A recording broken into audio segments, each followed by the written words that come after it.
Hello everybody and welcome to the After England Purchases video.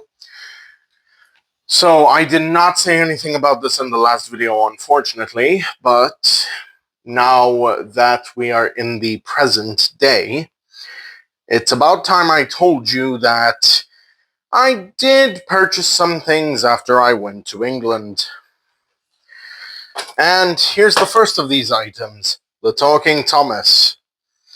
So, let's get him out of his packaging, shall we? I never expected to get the talking variant of a character, especially in its motorized form. And I'm being completely honest when I say that. As I've said in the last video, I'm not a fan of the motorized stuff anymore. So, yeah. But when I saw this, I thought, why not? And in all honesty, it's pretty good, especially because it rolls well. 1, 2, this is a completely new product. And 3, it talks.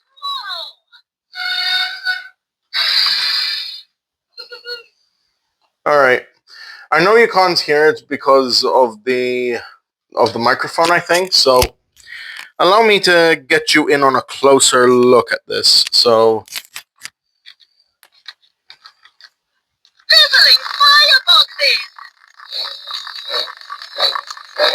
and if you can hear it well, it has puffing noises as well. Phew.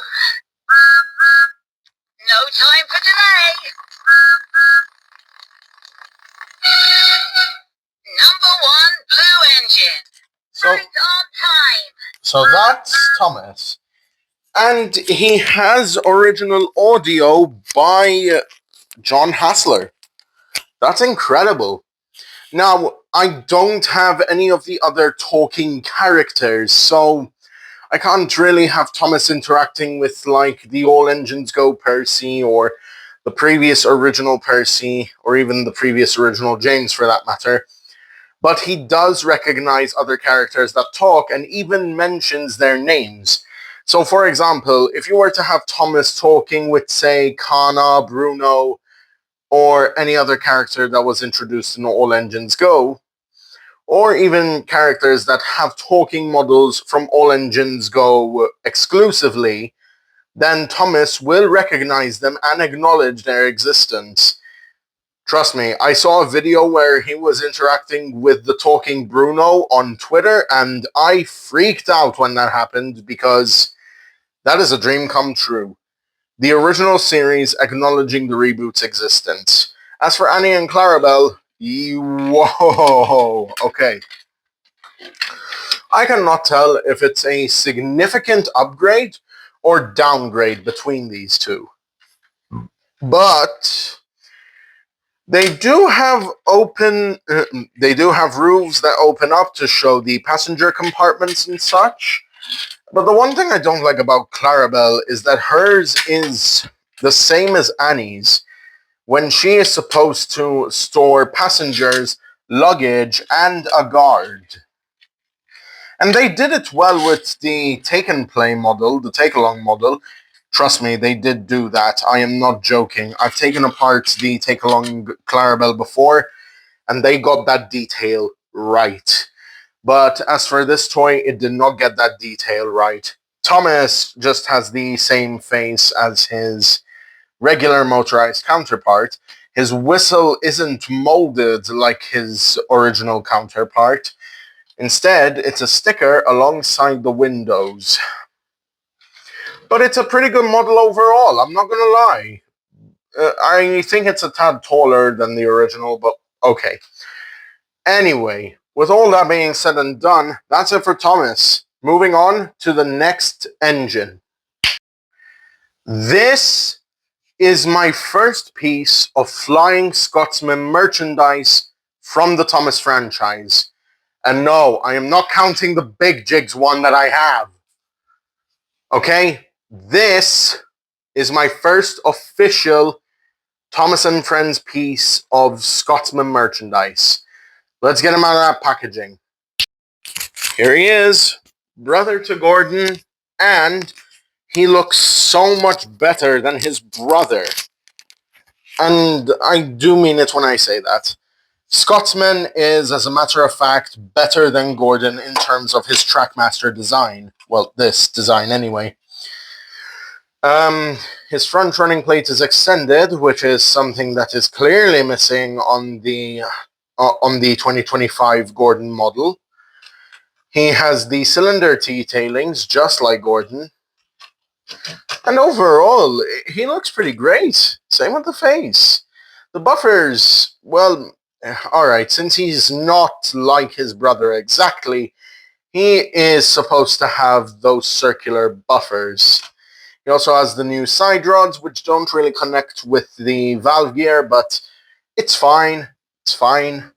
He also has his number 4472. Now, the tenders I kind of take issue with because they have the buffers at the front, just like James.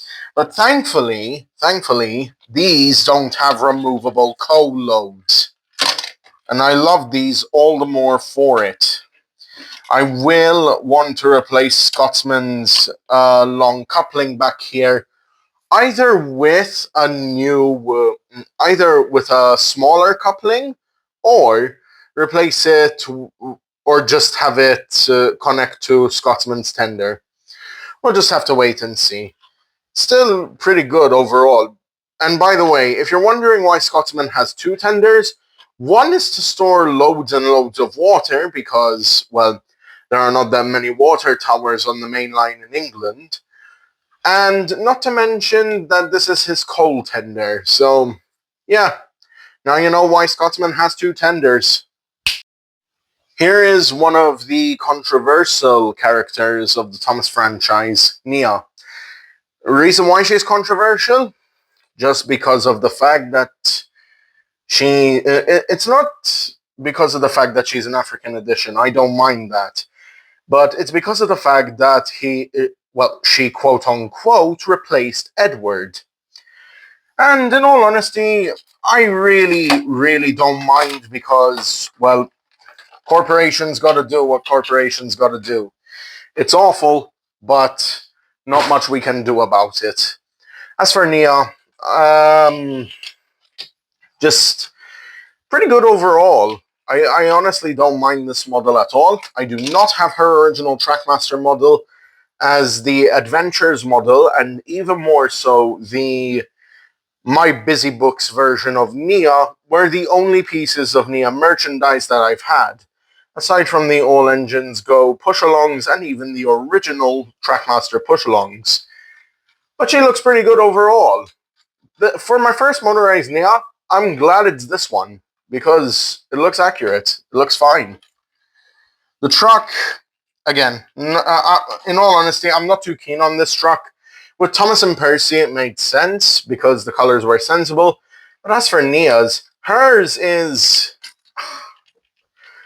I mean, orange wheels on a truck? Seriously? And do I even need to mention the frippin' yellow color? Why is it yellow? Again, this model is good, but the rolling stock could have been better. Next. Do I need to even explain myself with this one? Everybody wants this guy, okay? I have had so much Duck merch, alright? I've gotten so much Duck merch and even used one, which was fairly beaten up, just for the face and to put it onto a take-and-play model. So with that out of the way, let's get Duck out of his packaging. And I'm going to be doing it the old-fashioned way because, well, I don't really want to cut this video all the damn time, so let's do it. Again, I don't know what certain people are on about when it comes to these models. Like, look at Duck. Look at him. This looks awesome. I don't care if they call it classic or whatever, just so as long as it's something that we recognize, okay?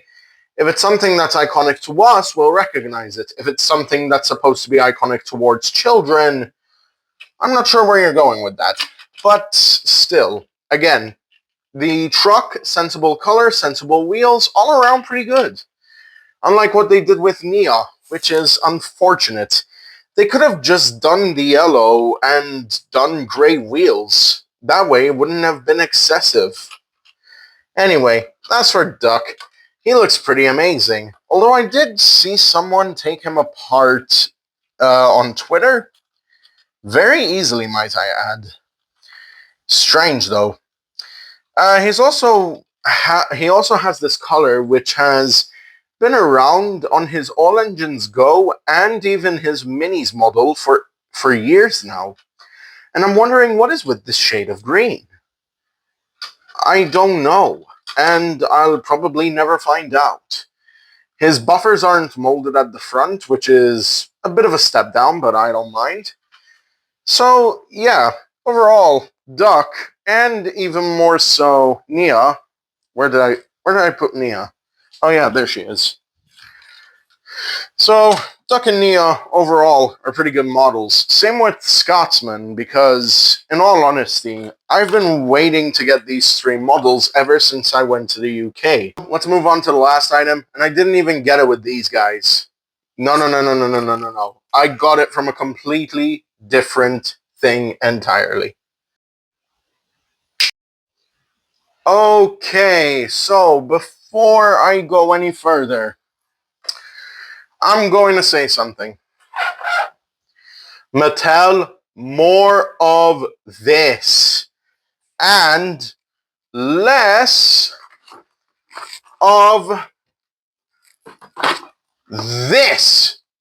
Like, seriously, you don't even get to see what else they have to offer at the back with Scotsman's packaging. On the regular release of engines, you get to see what other engines you can get. And then, when it comes to the Talking Thomas, at least you get to see one of the many other engines that you can get in the Talking lineup. And I'm sorry to say it, but Scotsman's packaging also traces back to the push-alongs. Okay? I didn't discuss this when I took the push-alongs out of their packaging, but the UK and other releases across the world don't have the promoting of engines at the back of their packaging, and it sucks. But then you look at packaging which comes from China or somewhere else, maybe in Asia, and then you see at the back that they promote more engines. So why does Mattel insist on telling people, yeah, this is the only train you can get, with the sort of packaging that doesn't even tell you what else you can get? It's so dumb. But in any case, let's take a look at Henry, because I've been waiting to get this model ever since, well, not ever since he was revealed, but more accurately, ever since I saw him being sold in stores in the United States. And it's a shame that he isn't being sold in the UK right now, but thankfully he is being sold in a multi-pack with a motorized Thomas and a motorized Percy and another push-along James. And the motorized Gordon. But I digress. So, let's take a look at Henry. Henry looks amazing, and to say that is either an understatement or an overstatement. His tender is incredible, and I love the attention to detail of the fact that they don't have red running plates with their tenders. The only thing you have to do at the back here is apply a bit of red around the buffers and paint the buffers black. That's all you have to do. And Henry himself, only flaw I see here is the fact that there isn't that splasher that cuts halfway, but it's not a problem. And it really isn't. I love this Henry model simply because of the fact that it's accurate. It really is. and it's accurate to the show in any way, shape, and form. So with that, thank you all very much for watching. This is Nostalgic, signing off and reminding you all that nostalgia never dies.